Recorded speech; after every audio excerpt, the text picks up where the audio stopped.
Gusto ko po i-share po sa inyo ang true to life story ni Annalisa. Paano siya nakulong at paano siya nakalabas ng kulungan.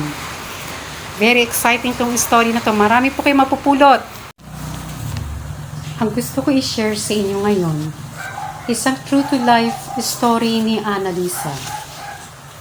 May isang dalaga, nagtatrabaho sa recruitment agency. Ang kanyang pangalan ay si Annalisa.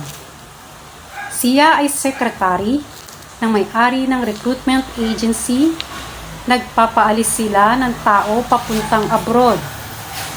Lahat ng aplikant obligado magbigay ng 200,000 to 300,000 para makaalis papuntang abroad. Meron silang napapaalis at meron din hindi napapaalis.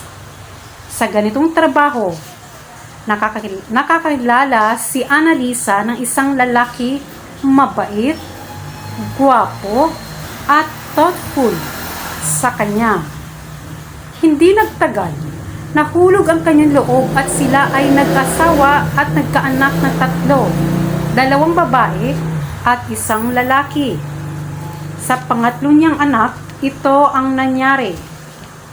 Nasa parehas na recruitment agency pa rin siya nagtatrabaho.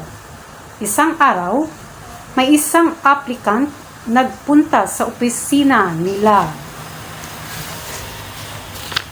Atat na atat makaalis, hinihingian nila ng 250,000 pesos.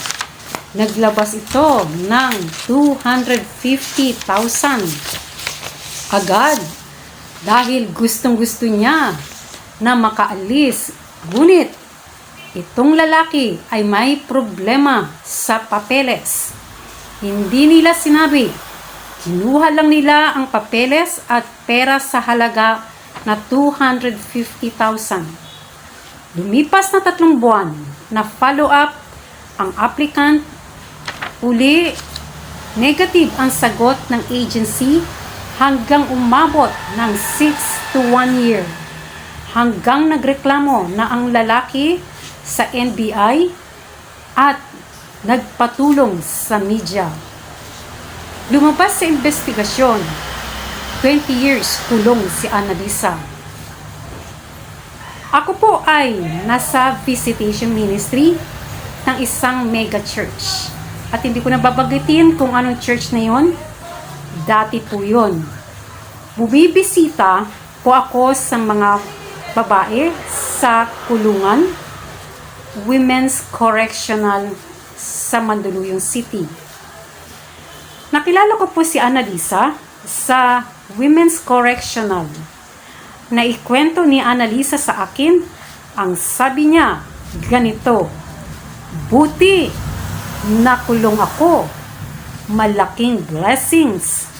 Tanong ko po sa kanya, bakit naman naging malaking blessings ang pagkakulong mo?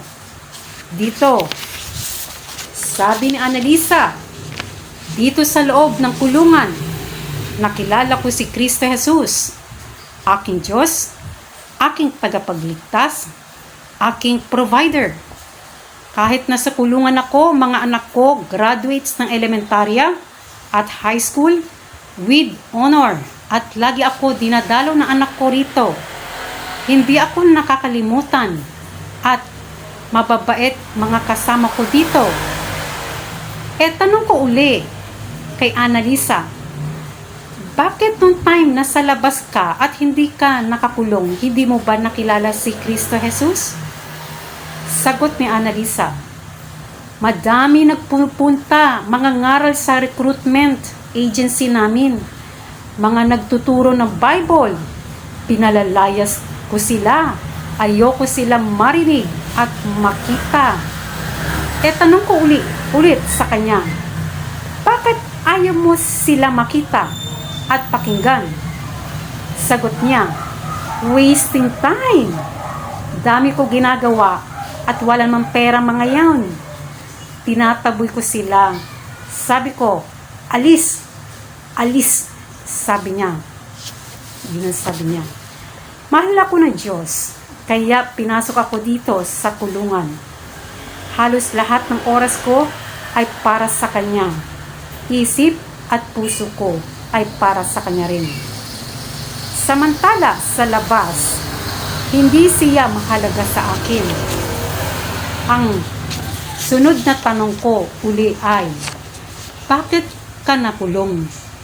Ang sagot ni Annalisa, ako ang pinagbintangan na kumuha ng 250,000 sa aplikan. Nakailang balik at dalaw na ako kay Annalisa sa kulungan. Si Annalisa nakalabas na po siya sa kulungan na maaga noong 2015. Nagkaroon din ng cancer at namatay din siya noong 2016. Naitanong ko rin kay Annalisa, asan asawa mo? Sagot niya, nagkaroon na relasyon sa iba. Okay lang sa akin, naiintindihan ko naman. Ang mahalaga, may nagmamahal at nag-aasikaso sa kanya. Iyon ang sabi ni Annalisa.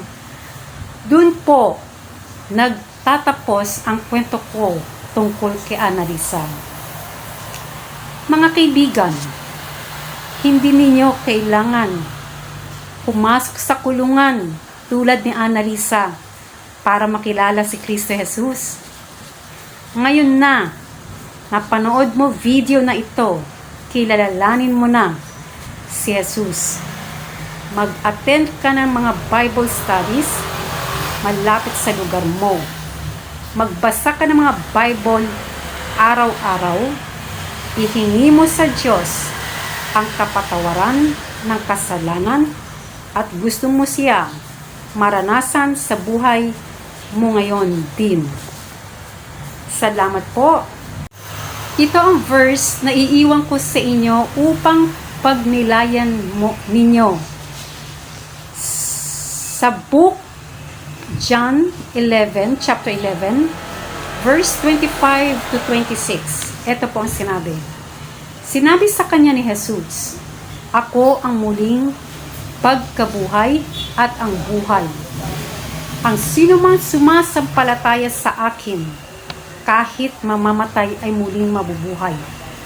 At sinuman nabubuhay at sumasampalataya sa akin, ay hindi mamamatay kailanman. Naniniwala ka ba sa sinabi ko? Yun po yung verse na iiwan ko po sa inyo. Si Jesus Christ ang nagsasalta nito. Ang kausap niya po dito si Martha. Yung time na namatay ang kapatid ni Martha, si Lazaro. Ito po yung message. Hindi lang to kay Martha niya sinabi to, kundi para sa ito, kaibigan. Kaya pag nilayin mo ito yung message na to, maraming salamat.